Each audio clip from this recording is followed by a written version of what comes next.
This episode of Planted is brought to you by Pax Labs. The Radio Misfits Podcast Network. Hello, everyone, and welcome to Planted with Sara Payan. I'm Sara Payan, your host, and today's guest needs no introduction. From the great state of Minnesota, we have Congresswoman Ilhan Omar on the show. Congresswoman, thank you so much for joining me. I'm so excited about our conversation today. Yeah, excited to be here with you, Sara. I'm originally from the Midwest. I was born and raised in the Upper Peninsula, so anything that happens in the Midwest, I'm always really fascinated about because it has changed so much. When I went to college, just having resin in a pipe would get you in big trouble. And now Michigan has one of the strongest retail sales in the country. So it's a fascinating time to be involved in policy. But I think one of the things that we need to never forget is that we still have people that are in jail. A lot of people have suffered. And of course, the policies that we have been enduring for decades have definite racist undertones. But before we get into any of that, I wanted to ask you a question that I like to ask all my guests, which was, what was your first cannabis experience? Oh, I don't know if I have a first cannabis experience, but I grew up in Minneapolis, in an urban area, and it's always been around, part of the conversation. And when I was in the Minnesota House, we worked really hard to try to legalize.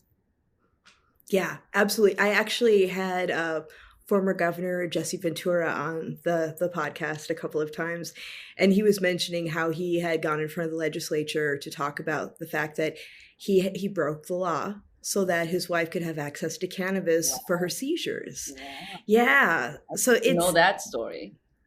Yeah, he was talking about how it was the one thing that helped her because the medicine that she was given wasn't helping with the seizures. But since she's been using cannabis, she hasn't had a seizure. So when Governor Walz passed legalization, he asked Jesse to be there with him to sign. And I thought that was a beautiful full circle moment. Oh, that's amazing. Yeah. I wanted to get into, before we get into stuff in Minnesota, which I'm fascinated about, let's talk about what's going on in the federal side. So a couple of weeks ago, you reintroduced the MORE Act. And could we, for our listeners who may not be familiar with it, could we talk a little bit about that? Yeah, I mean, the MORE Act, as you know, I think your former boss was one of the leaders on it. And it helps us make sure that we are merging what is happening in states and federalizing a system to make not just the legalization, but also the banking side. Yeah, absolutely. It's so incredibly important because right now we have a lot of companies that are not doing well because there's no access to funding, no access to banking. I mean, I don't own a plant touching business, but because of my work with media and policy and education, there are payment processors that won't work with me. Right. No, and so I have had the opportunity to visit with dispensary owners across the country. And the one thing that comes up is their inability to bank. And so, it's a huge challenge when you have a business, when you're trying to grow that business, when you're looking for investment. And for, the states that have legalized it, the fact that our banking system oftentimes is a challenge in regards to the federal government is a problem that they are constantly running into.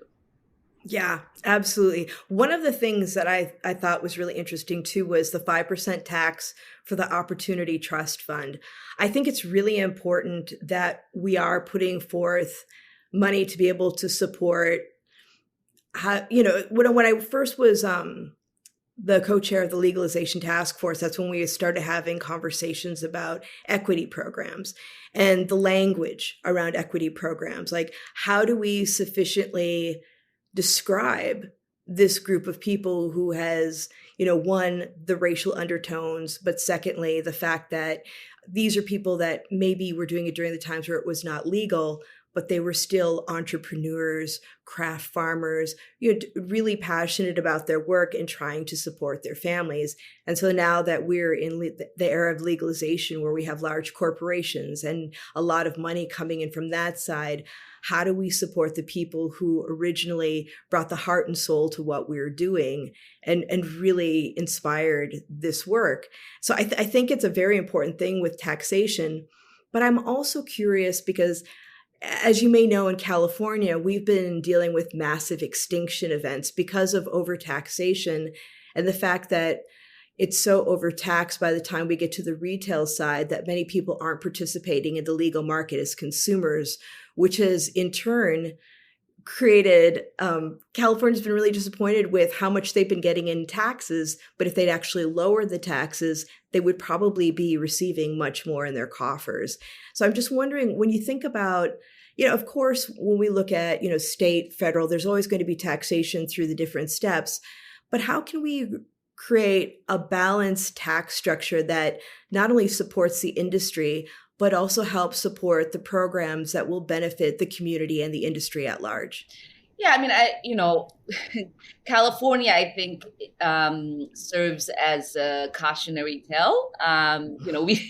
We certainly, when the Minnesota legislature was crafting and debating the bill, it was really important for us to do a lot of intake from, both consumers and people that might get in the business, but also be in conversations with communities that have been disproportionately impacted.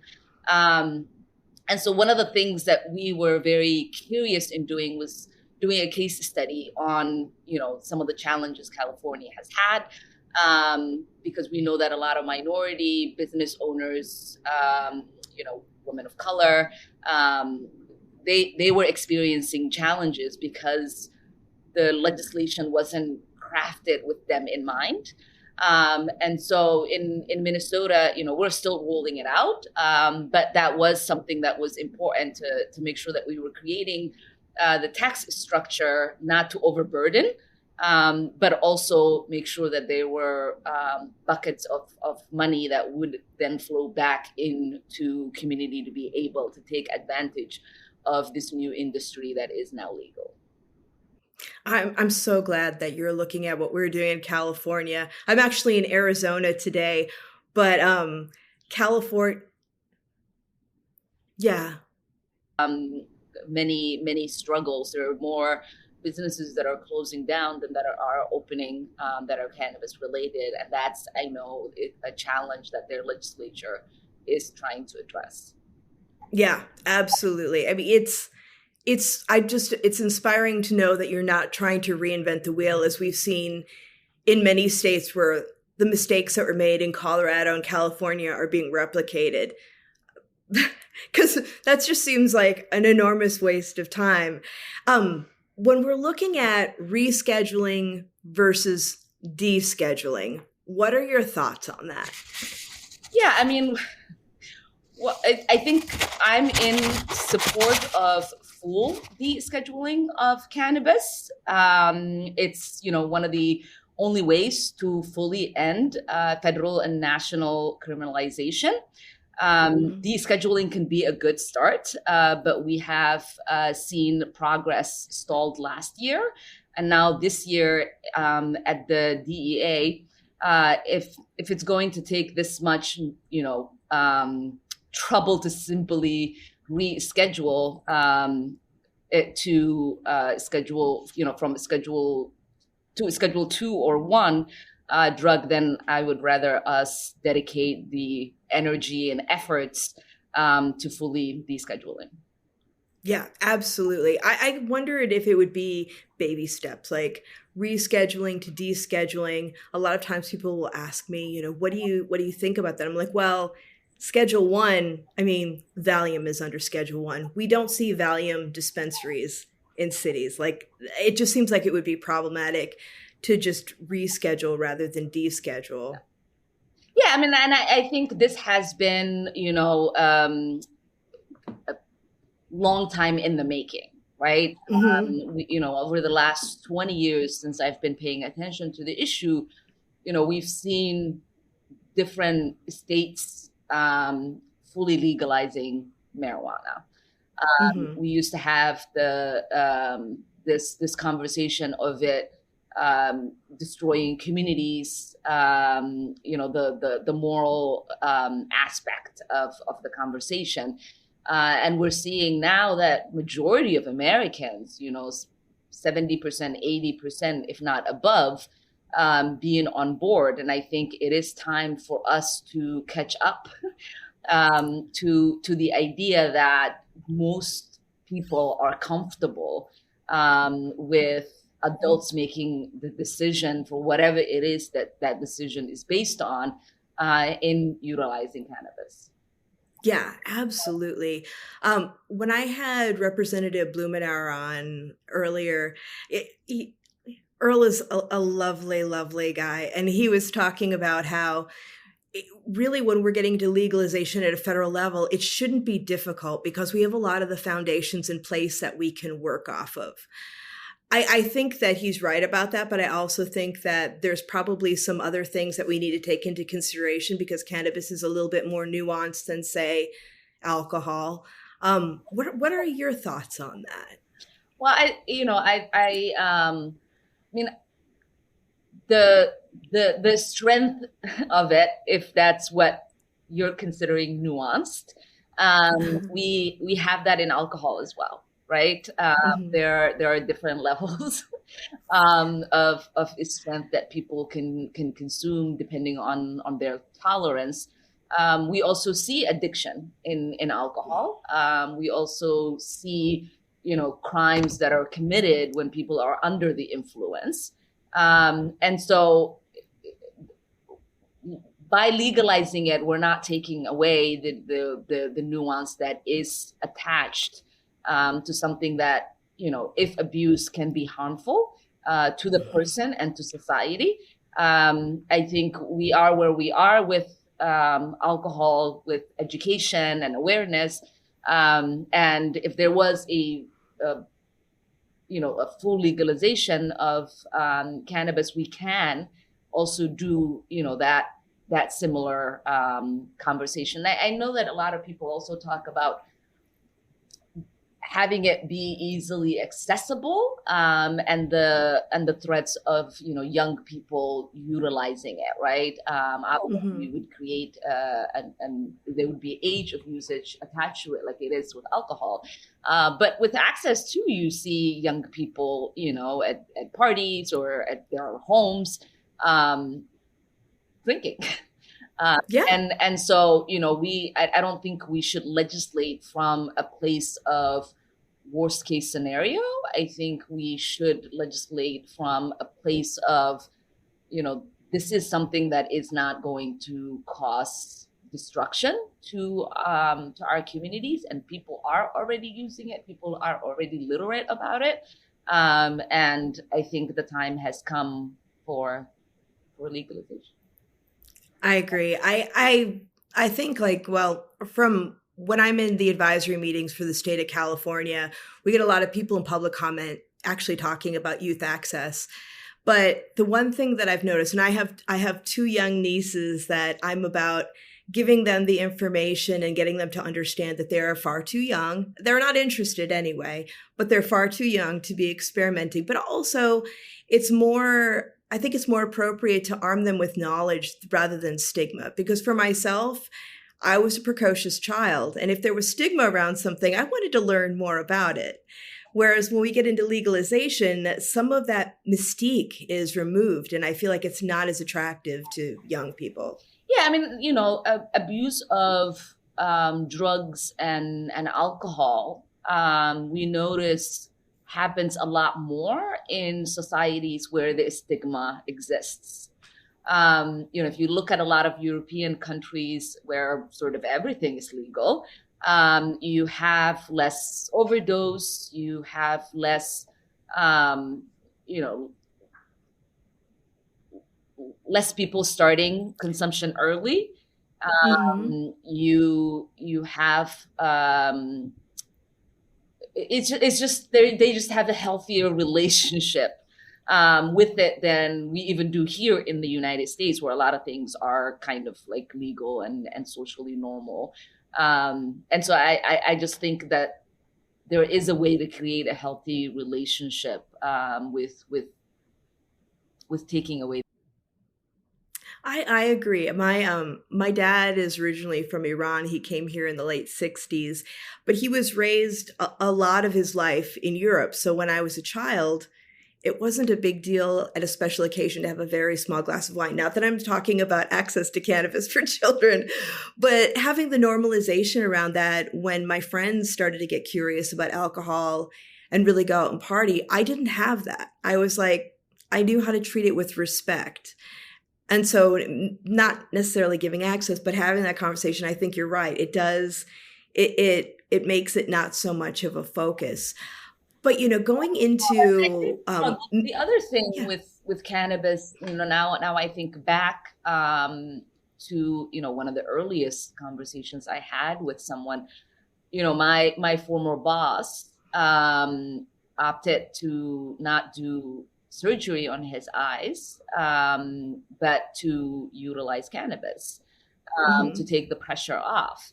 And, it like when you look at something that even, there is a benefit, there is the relaxation or whatever it might be, I think it takes away the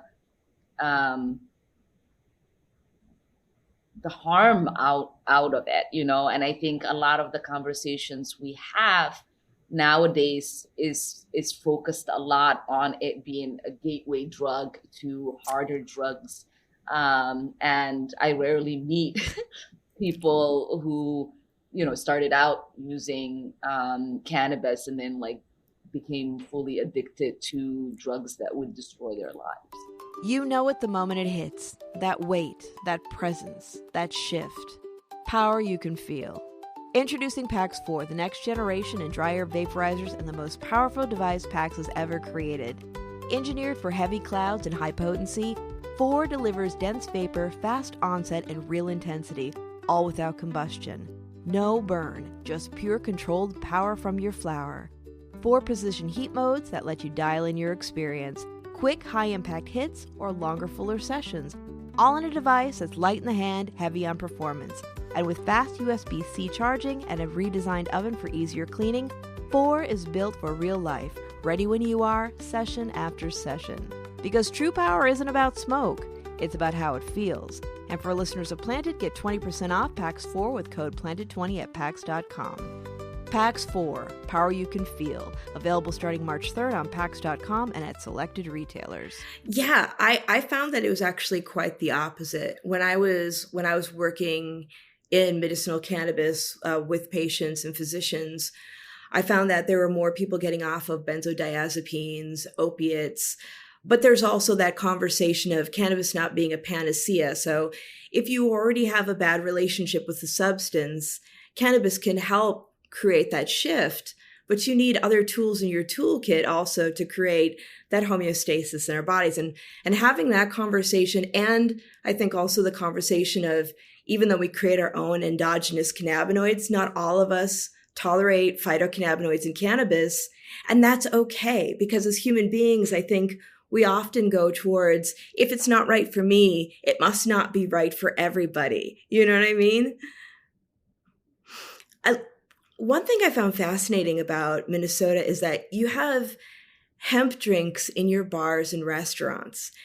And I wonder if anybody has thought about doing a white paper on how cannabis and alcohol can reside in the same room without having complications. Because I know for us, when we were talking about social use in California, that was one of the biggest concerns about people getting what we call cross-faded, having alcohol, having cannabis, and having too much of a euphoric experience and possibly getting ill. But what we're seeing in Minnesota is that you're successfully able to have both in the same room, and it doesn't seem like there's been any complications. I feel like I've seen that in Atlanta too. I don't know if it's all of Georgia as well. I don't know if it's the experience.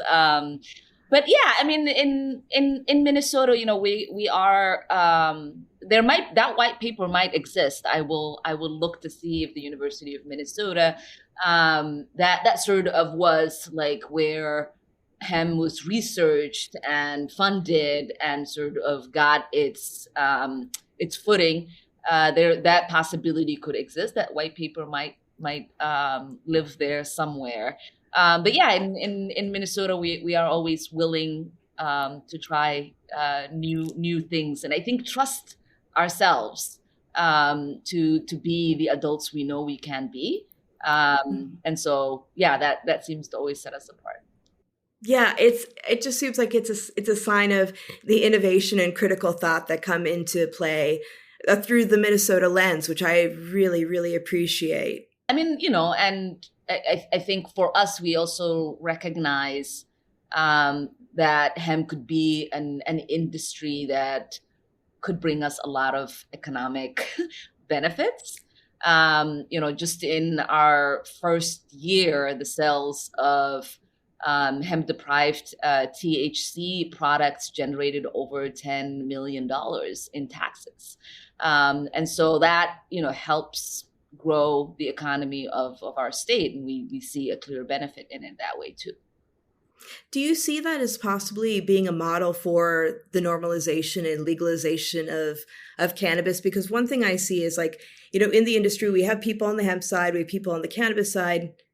It's the same plant. And if we could, maybe have some better testing on the hemp side, but lower some of the restrictions of cannabis and meet somewhere in the middle, they can reside together. There's a place for it. And honestly, I feel like if these two industries would work together more, the sheer lobbying power to be able to create better policy would be amazing. Discover the power of Yorma's Choice CBD products. When we chose a sober life, we searched for the best CBD to manage our chronic pain. In Raywick, Kentucky, the home of Bickett and Boone, we found the perfect solution. Yorma's Choice is a range of topicals, tinctures, bath salts, and gummies. Choose Yorma's Choice for pain-free living. Shop now at furpeaceranch.com. FURPEACERANCH.com. Sort of that is kind of what we are doing, right? We've undertaken the research. All of our policies are research-based. We have clear labeling. We have less problems like, say, Texas, where, they deal with some poisoning and other things. And so I think what I'm trying to say is that there are bad models that we can learn from across the United States, but there are good models and places where things are being done right. Like they are in Minnesota, and we can utilize that to create federal policy so that the states who have not gotten there yet don't have to, waste the resources, because once you get it done on a federal level, then it's good to go. Right. Well, and piggybacking on that, Minnesota, you just launched your adult use cannabis program with social equity at the forefront. What lessons from your state are you bringing to the federal conversation? Yeah, I mean, so like you said, we just are at the early stages of implementing our cannabis policy. The equity piece is still something that, it's challenging because, like I said, the policy was formed with lots of community at the table. And as you probably know, in a lot of spaces, there are always conflicting interests.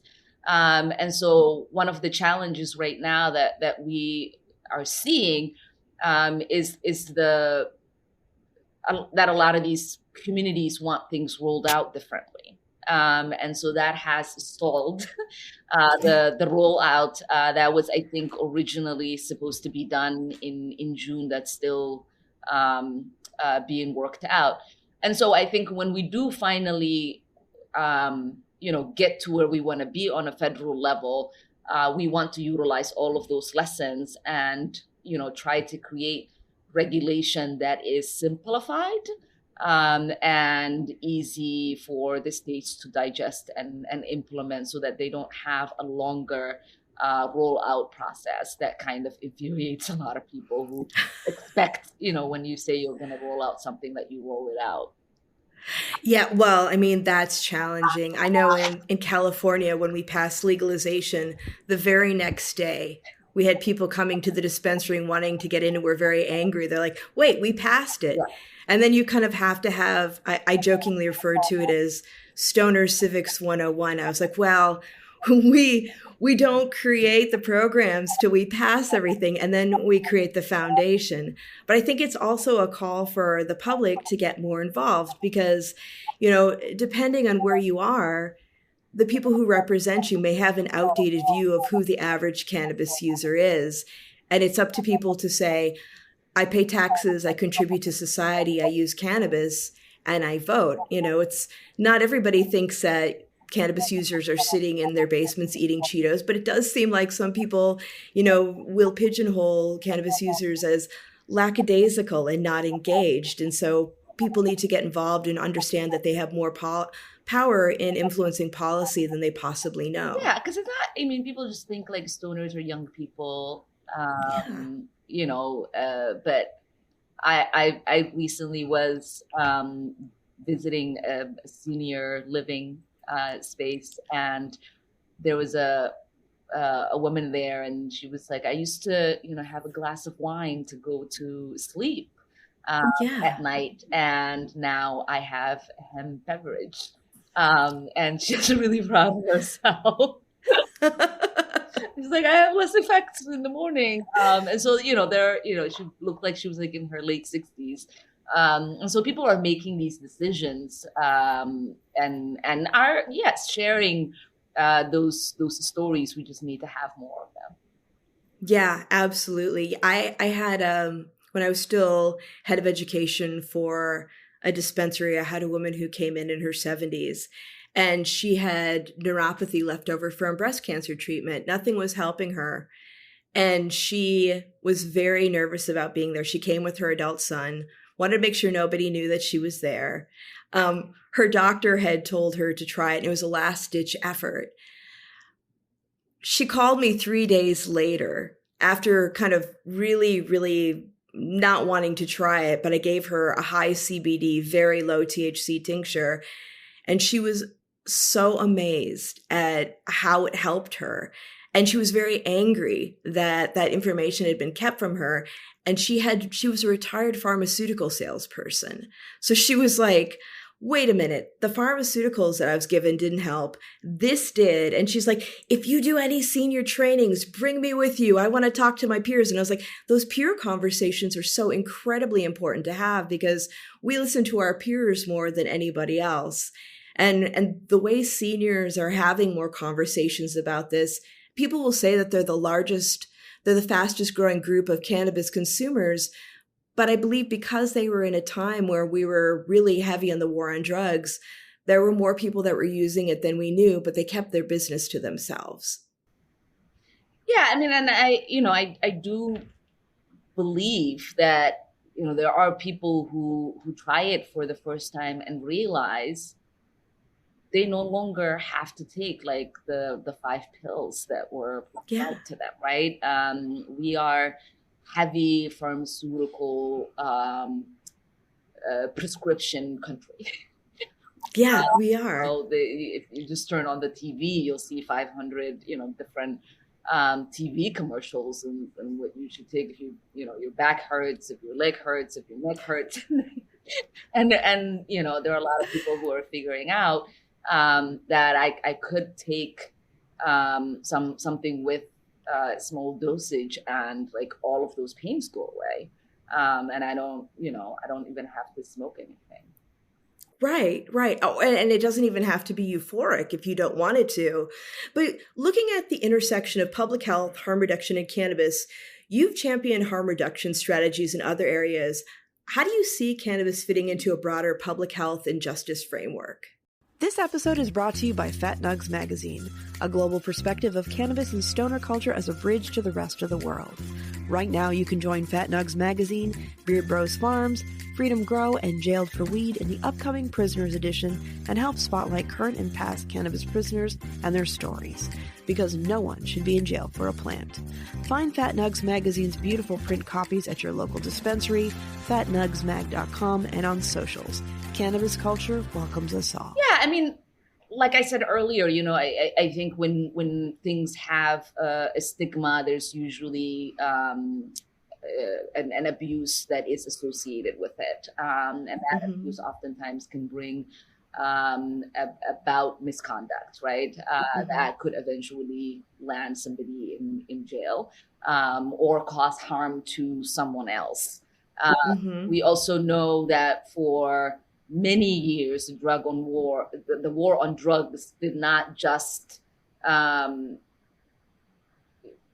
disrupt the lives of people who were selling, producing, or consuming drugs that could bring about menace, but cannabis.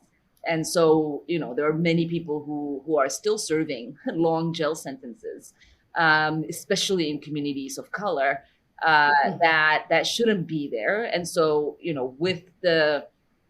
with us legalizing cannabis, it will also allow for a lot of people to be reunited with their families, to be made whole with their communities, and with expungement, that means that they can have productive lives again without a criminal record. And so there are many layers to the benefit of us legalizing marijuana to our society that I oftentimes like to talk about when we have this conversation. Yeah. I think it's such an important conversation to have. Wrapping up, as a co-chair of the Cannabis Caucus, what's your most immediate legislative priority to move the needle on federal cannabis reform? I know that, in the past, I had Michael Steele on the show, and he said that if his Republican colleagues would admit to their support and even their enjoyment of cannabis, we'd be far ahead. But Congresswoman Titus said that your two co-chairs from the Republican side are actually incredibly helpful and supportive of the legalization. So I'm curious to see what your take is on that. Yeah, I mean, I think there are more members on both sides of the aisle that are in support than they are not. I do believe that there is still fear doing it on a federal level. And like I said, that fear comes from a lot of, counter lobbying that is happening in describing it as a gateway drug.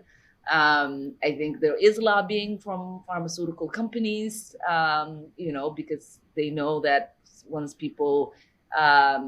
that stigma is gone, people can, enjoy it without shame and can use it on a medicinal level. But I can see us, some of the bills that are a priority for the caucus is the Safe Banking Act. It has a bipartisan support and could be fast-tracked to the president's desk. He has kind of alluded to the idea of being open to legalization. We also, the MORE Act is a priority, or the Cannabis Administration Opportunity Act. And so there are pieces of legislation that can move, that we have passed previously in the House. We just need to get a more stronger support in the Senate in order for these bills to pass. Yeah, I totally understand. Thank you so much for your hard work and representing the people and social justice and creating a foundation. I'm so excited to see what you do, and please come back. I would love to talk to you more about this as this evolves. Appreciate that. Thank you. And as my co-chair Titus says, puff, puff, let's pass these bills. Yes. Thank you so much. Have a wonderful day. You too.